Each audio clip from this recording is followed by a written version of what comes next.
Ayer 10 de octubre fue el Día Mundial de la Salud Mental y no solamente por ser Día Mundial, sino todos los días creo que debemos de pensar en este tema.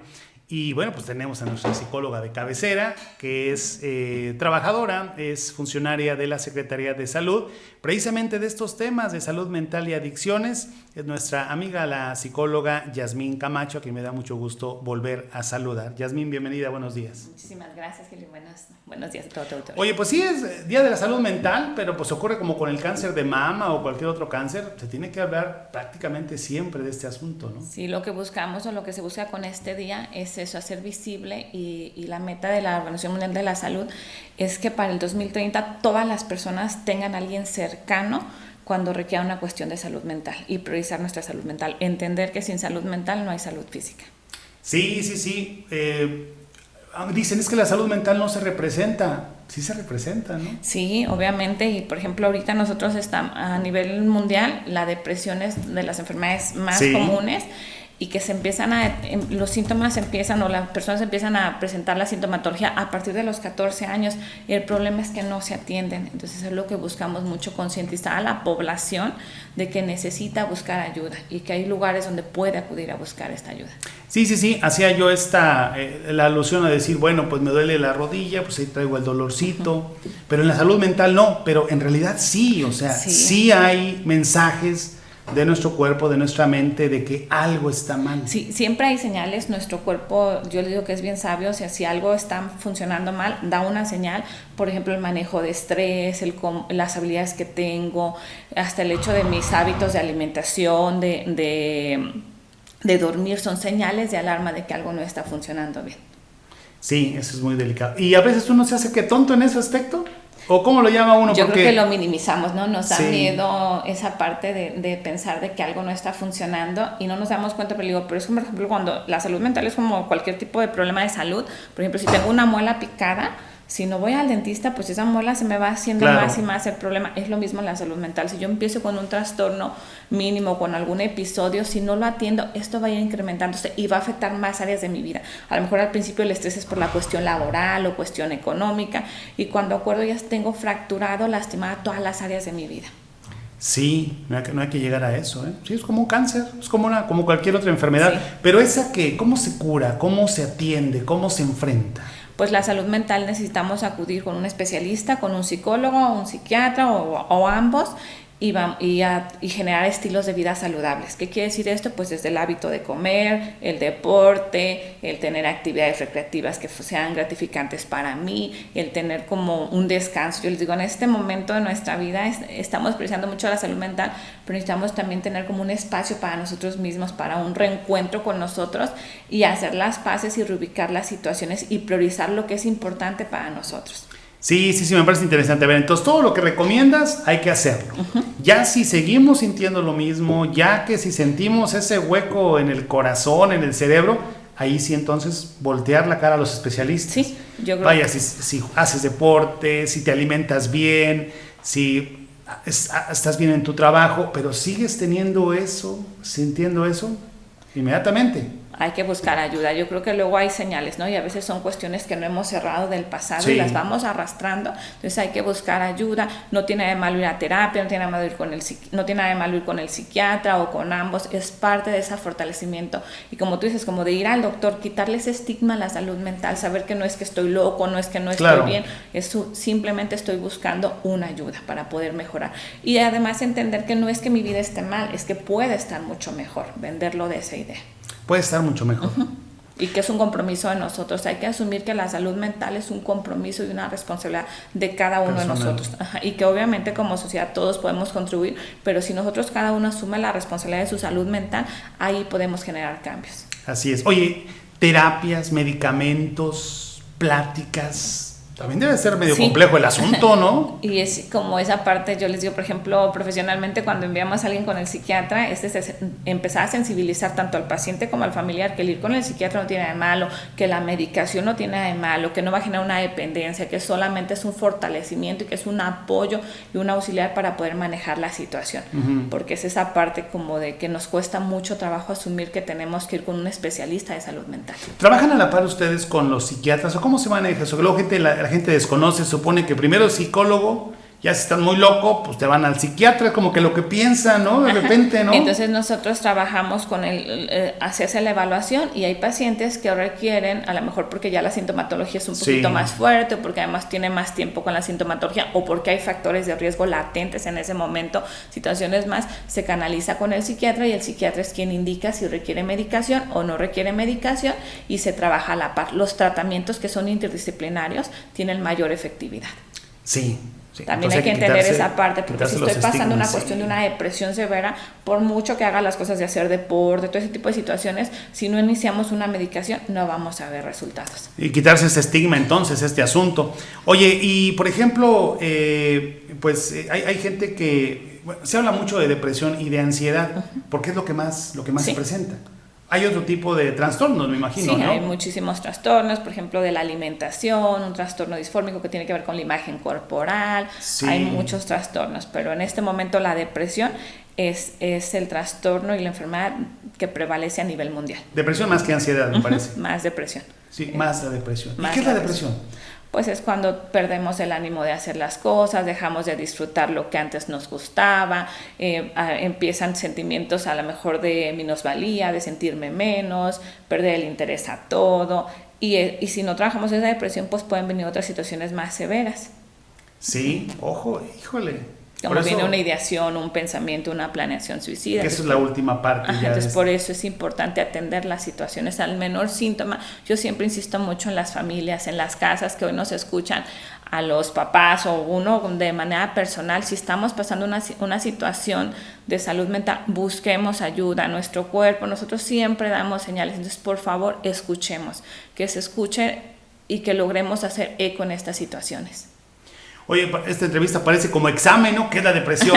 ¿Qué es la ansiedad? Oye, no, pero poder platicar, no sé si en alguna ocasión hayas leído algún estudio, tampoco se trata de que nos respondas todo lo que te pregunto, pero ¿cuánta gente va al psiquiatra o va al psicólogo? ¿Tendríamos que verlo como algo regular? Es decir, ustedes tendrían que ser, digamos, profesionales no de primera vez, una sola vez en la vida, sino de forma constante.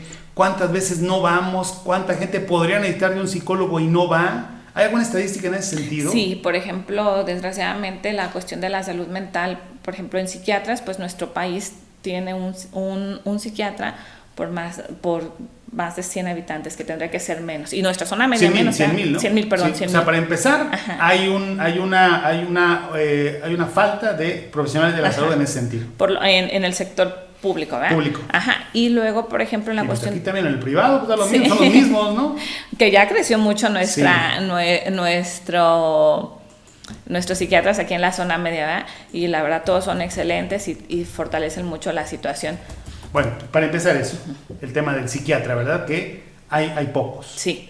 Y pues al final de cuentas hay pocos y luego hay muy pocos en el sector público, pero entonces lo que obviamente hace un poco más complicado el acceso a las personas, ¿no? Porque no solamente es ir al psiquiatra, pues luego viene una medicación en caso de sí. La terapia, pues también eso hay que entenderlo, no es nada más ir a una consulta, es un proceso de terapia. Entonces es estar yendo periódicamente, cada semana, cada 15 días, de acuerdo a cómo se maneje la situación con el terapeuta, entonces es como esa parte de comprometernos. Sí. Oye, entonces de 10 ciudadanos, ¿qué? ¿1 o 2 quizás? Yo creo que 1 en porcentaje están acudiendo a terapia, cuando yo creo que la mayoría tendríamos que estar en un proceso de terapia. Y te digo, no es nuevamente porque estemos locos, es por el hecho de que necesitamos buscar ayuda. Necesitamos entender que es esa parte que nos va a fortalecer. Sí, y luego hasta los estigman a ustedes también, porque, bueno, y hasta yo, es que, pues, ¿a qué voy? Si nomás me la paso hablando y nomás me está escuchando, ¿no? Sí, o luego dicen, por ejemplo, cuando están en la privada, ¿no? Y tengo que pagar cada vez que vengo a platicar.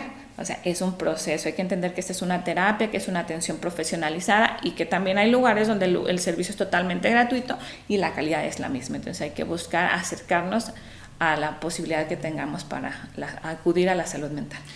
Si de por sí entonces el problema de salud mental es muy complejo, el tema de los profesionales de la salud mental es también igual de complejo. Mientras no sigamos aceptando y valorando lo que ustedes hacen, pues el problema de la salud mental va a seguir ahí. Sí, ese es parte del objetivo de estas fechas, del día 10 de octubre, es quitar el estigma, que la salud mental sea un derecho universal, que se vea como un derecho universal, porque es un derecho universal, pero lo más importante es eso, acercar los servicios a la población, y que aquí en la zona media tenemos muchos servicios, entonces que la gente tenga la oportunidad de acudir a estos servicios, que sepa cada una de las familias, cada una persona que esté escuchando, que si estoy pasando una situación, hay un lugar donde me pueden escuchar, hay un lugar donde me pueden apoyar y donde vamos a formar redes de apoyo. Sí, y bueno, creo que esa recomendación es importante, tener paciencia, ¿no? Porque dice, no, pues es que fui, pues nada más me la paso. Es proceso. Es un proceso. Y entender que pues obviamente la terapia es el 10% de lo que hacemos en la sesión y el 90% es lo que hacemos fuera de la sesión. Entonces es un compromiso. Ir a terapia no es fácil, porque obviamente hay que asumir responsabilidades, hay que asumir que yo soy el que dirijo mi vida, que yo soy el autor de mi vida, y que entonces tengo que tomar decisiones que me permitan generar cambios. Y entonces, si quiero generar un cambio de conducta, pues tengo que generar cambios de pensamiento, y porque ahí viene todo al final de cuentas. Así es. Y bueno, también decirles que hay muchos psicólogos, eso es importante. En el caso de ustedes que son públicos, ¿ustedes tienen como tal atención directa al público? Sí, en el Secosama. Pues es que 15 años de experiencia. Ya, sí. El CAPA, en el CAPA, que ahora es Secosama. Nosotros estamos 3 psicólogas, 3 psicólogas para trabajo tanto de campo como en la atención. En el hospital también se cuenta con un psicólogo, y pues hay esas son de la Secretaría de Salud, y hay otras áreas donde también hay psicólogos, en el DIF, en Promupa, en muchas instituciones donde se está trabajando. Así es cuestión de acercarse. Pero bueno, pues tenemos esa mentalidad de que a veces nos duele algo y no vamos al doctor, y eso que nos está doliendo. Ahora imagínate cosas del corazón o cosas de la mente, pues menos, ¿no? Por eso es importante estos días. Pero yo les digo, entender esa parte, ¿no? Porque si nosotros no atendemos esa cuestión de salud mental, nuestro cuerpo repercute en una salud física, en verdad. Sí. O sea, y eso es importante trabajar. Oye, y estamos hablando de adultos y adultos mayores, o sea, nosotros, luego nos enfocamos en la plática como que hasta parece que nos desbordamos en treintones y cuarentones, ¿no?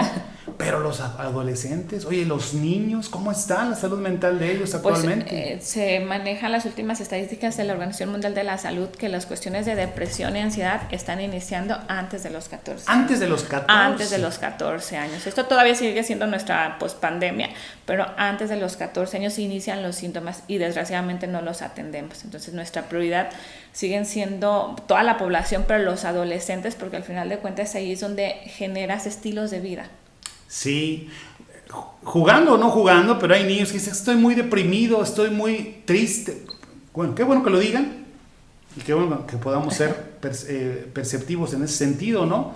Pero la verdad es que, ¿cómo está la salud mental de nuestros niños? Y luego a veces como adultos minimizamos la situación del niño, ¿no? Porque después, ¿qué problema puedes tener tú? Yo me quedo mucho, cada que vienes, no es que lo repitas, pero la verdad es que es muy importante lo que tú estás diciendo. Ese tema era el que yo lo iba a preguntar también. Eso lo dices muy de forma constante.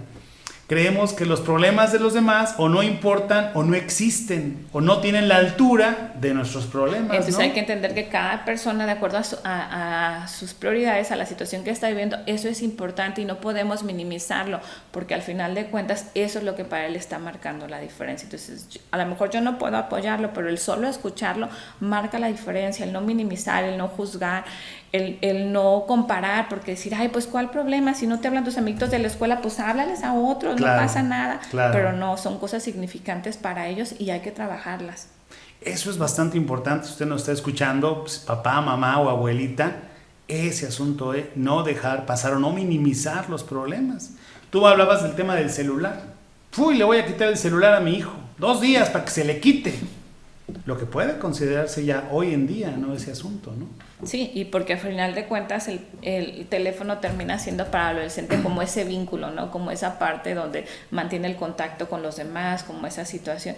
Y hay que trabajar mucho esa parte con los adolescentes, el manejo de la frustración, sí, toda esta cuestión. Y como adultos, como papás, asumir que tenemos que establecer reglas y límites, porque eso también le permite a los niños hacer frente a las situaciones que se presentan. Y a veces como los papás ya trabajamos todo el día y trabaja mamá y papá, entonces es como un poquito más complicado, y la culpa nos permite la culpa nos hace suavizar ciertas situaciones que tenemos que entender, ¿no? Que los niños y adolescentes tienen que tener reglas y límites, porque eso les va a permitir hacer frente a todas las situaciones a nivel fuera de casa. ¿Y la educación para los padres, Yasmín? O sea, ¿hay instituciones que se dediquen a ello? Porque pues hay papás que quieren hacer los mismos castigos de hace 30 o 40 años. Yo creo que es importante generar una crianza positiva, ¿no? Sí. Con límites, pero una crianza positiva, y luego decimos, es que no pasa nada, a mí me pegaban, y decíamos, pues sí pasa, ¿no? Porque a lo mejor te pegaban y traes ese dolor. Entonces yo siempre le digo a los papás, tratemos como nos hubiera gustado que nos trataran. O sea, hagamos la diferencia. A lo mejor y al final de cuentas cada quien trabaja con los recursos que tiene, pero podemos aumentar esos recursos. Es lo que tenemos que entender. Tenemos que ser flexibles, que podemos modificar muchas situaciones y que los niños en este momento no enfrentan las mismas situaciones que enfrentamos nosotros. Ni siquiera nosotros, que a lo mejor somos una generación no tan lejana, sí, claro, a los niños y adolescentes, pero son situaciones totalmente diferentes. Ellos tienen muchísimos factores. Nuestros niños ahora, nuestros adolescentes, tienen al acceso a muchísimos factores de riesgo. Entonces nuestra responsabilidad como adultos es aumentar los factores de protección. Si bien es cierto que a lo mejor es mucho más fácil acceder a las drogas o a ciertas situaciones de riesgo, también es cierto que tenemos más al acceso a la cuestión de la salud mental. Así es. Fortalecer algunas actividades recreativas que les permitan generar estilos de vida saludables. Entonces eso es lo que tenemos que hacer. Si como papás yo identifico 5 factores de riesgo, mi responsabilidad es por lo menos generarle 10 factores de protección. Y lo que dijo también la licenciada, nuestra invitada, IMSS, ISSSTE, jurisdicción, yo creo que presidencias municipales, hospitales, todos tienen un profesional de la salud mental. Sí, todos, y esa es una parte muy importante, que en todos lados, y en la jurisdicción, como lo mencionábamos la vez anterior, ha capacitado a los 12 municipios que nos corresponden a nosotros, a la jurisdicción sanitaria. El doctor Lezama está muy comprometido con la cuestión de la salud mental, entiende que es una prioridad y que tiene que ser la prioridad y que tiene que estar al acceso de toda la población. Entonces, como no podemos estar el SECOSAM en los 12 municipios, se han capacitado a los sistemas municipales, a las policías, a nuestros comités municipales, para que toda la población de nuestra zona media tenga a alguien a donde pueda acudir. Por supuesto. Oye, hablando de ese contexto, también aquí en Noticieros Cable RB, en Canal 16, nos estamos uniendo a este tema del Día Mundial de la Salud Mental. Mañana a las 5 de la tarde, aquí en esta señal de Canal 16, en nuestras plataformas de Facebook y nuestro canal de YouTube, tendremos el programa especial Cuida tu salud mental y de los tuyos. Este programa es una alianza de Cable RB con el Centro Psicoterapéutico de la Zona Media. Estará la psicóloga Carolina Bueno, Elba Compeán y Malú Compeán en este mismo estudio tratando el tema Cuida tu salud mental y de los tuyos. No se lo pierda, 5 de la tarde, mañana jueves. Tenemos que contribuir todos. Y qué bueno, ¿verdad? Yo creo que esa parte es muy importante, saber que hay mucho. Eso es lo que tenemos que hacer, fortalecer redes de apoyo y trabajar en conjunto. Hay quien dice, qué aburrido. No, no es aburrido, no es aburrido. Y sabes, yo creo que a veces cuando decimos que aburrido o otra vez lo mismo, pues ahí tenemos algo que tenemos que trabajar, ¿no? Y es ahí donde tendríamos que hacer una introspección y saber qué podríamos manejar. Oye, pero qué aburrido en comparación a qué otros contenidos en redes sociales. Pues si revisas redes sociales son o mujeres desnudas, o gente comiendo, o gente sin hacer nada y hablando de cualquier tontería, ¿no? Hay que darle entrada y abrirle la puerta a este tipo de contenidos. Y sabes, a mí me da mucho gusto venir aquí contigo porque cada vez que vengo a las entrevistas, nuestro teléfono de SECOSAMA no deja de sonar. Hay gente que en verdad busca la ayuda. Y no lo hemos puesto hoy, por cierto, ¿lo tienes a la mano? Sí, es 487-87-165-80. Ok. Entonces es bien importante porque esa parte es como saber que llegamos a alguien que está necesitando la situación, ¿no? Entonces que podemos marcar la diferencia. Así es. Pues bueno, y es que son bien poquitos psicólogos, son 3 nada más, imagínese usted. Oye, no te iba a preguntar, pero sí te voy a preguntar. Hubo un tema ahí complicado la semana pasada, un nuevo suicidio juvenil. ¿Han estado ustedes trabajando con la institución? Sí, la Prepa Río es una escuela que hemos estado trabajando desde hace varios ciclos escolares. Cada año se tamiza, que lo cual nos permite identificar situaciones de riesgo. Habíamos acabado de realizar los tamizajes una semana previa y se va a hacer un trabajo. La escuela está muy comprometida en dar apoyo pues al grupo, a toda la escuela, porque pues ahorita es un factor de riesgo y se va a estar trabajando en esta semana en el marco de la semana del Día Mundial de la Salud Mental, y se van a trabajar con padres y alumnos y se está atendiendo ya de manera personal a los chicos detectados en riesgo. Si se había tamizado, ¿qué pasó? Son muchos factores. Yo creo que aquí lo importante, yo siempre insisto mucho En casa, por favor, pongamos atención a las señales de alarma, el grupo cercano, hay que sensibilizarnos.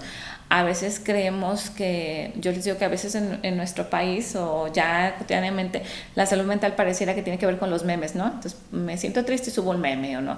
Y pues son señales en verdad. Entonces es importante en casa entender que si vemos alguna señal, porque es imposible para una institución, para una escuela, porque pues cuántos niños no son, pero en casa tenemos 3, tenemos 5, no sé los que tengamos, prestar atención a las señales de alarma.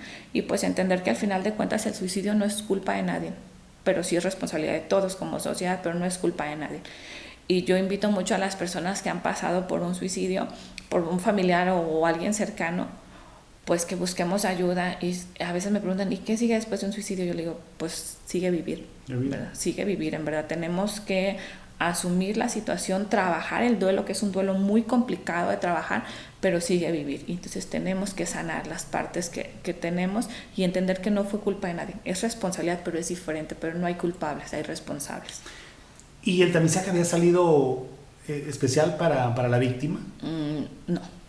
No, y también el tamizaje pues es un cuestionario que se contesta y evalúa ciertos factores de riesgo, entonces también tiene que ver la situación en el momento que se contesta, ¿verdad? Cómo estoy ese día, toda esa parte. Pero la mayoría de los chicos detectados, no solamente en esa escuela, en todas las demás escuelas, sí tienden a contestarlo, o sea, con una situación real. Entonces esto es bien importante. Nosotros entregamos un resultado a las escuelas, a todas las escuelas, y le digo, esta es la lista que de acuerdo al cuestionario, a lo que contestaron, aparecen en riesgo. Ya muchas escuelas identifican con el asesor de cada grupo y dicen, ¿sabes qué? En este grupo me falta tal persona que yo he identificado. Entonces eso es muy importante, tener como esa cercanía. Muy bien, bueno, pues te agradezco mucho el comentario, Yasmín. Entonces entendemos que pues están trabajando en ese sentido y es responsabilidad de todos, no de alguien en particular, y creo que todos debemos de contribuir a ello, porque luego es muy fácil hablar, pero a ver, ¿usted escucha a sus hijos? ¿Los escucha? Sí, yo creo que esto es importante, ¿no? Porque lo dicen, ¿dónde están los programas preventivos? La prevención está en casa. Sí. Hagamos conciencia esa parte, en verdad, como papás, que la prevención está en casa. Entre más pequeño sea el círculo, es mucho más fácil trabajarlo. Y ya luego esas preguntas, ¿no? Que hacía, ¿no? ¿De qué color es la mochila de su hijo? ¿Con quién se junta su hijo? ¿Hasta cómo se llama su maestra? ¿Cómo se llama el ¿no? mejor amigo? ¿No? ¿En qué grupo está? Les digo, a veces trabajamos con los papás y les pasamos lista de asistencia y anota el grado y grupo de su hijo. Y digo, desde ahí a veces no sabemos ni en qué grado ni en qué grupo está.